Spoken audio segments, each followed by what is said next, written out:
Are protesters there losing hope? Protesters here remain defiant, Delano. The message from them, as you hear whenever you go to the protest site in Arabic, is sabinna. That means we're staying.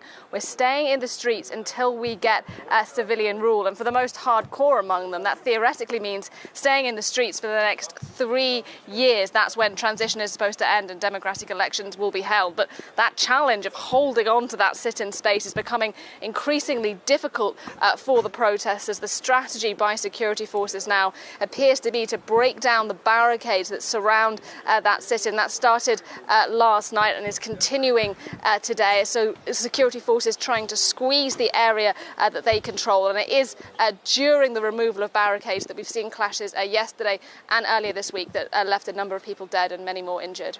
Now, Nadia, talks have been suspended for 3 days, but where does that leave the progress that's already been made?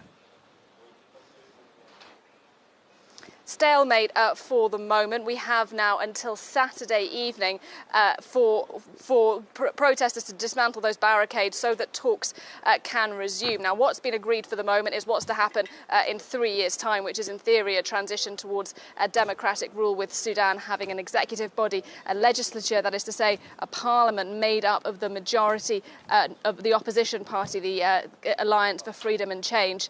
But what we still don't know, the main sticking point here, is who will sit on the country's ruling body for the next 3 years until we get to those elections. That's the sticking point. That's what was supposed to be announced yesterday, but has been postponed until Saturday. The question is, will it be a majority of civilian figures, of opposition figures who represent the people in the streets, or will it be a majority of men from the military, from the old guard, who sit on that council? That's one of the most controversial issues that we're still waiting to hear from. We're also waiting to find out whether Sharia law, Islamic law, will be incorporated into the country's constitution in the future.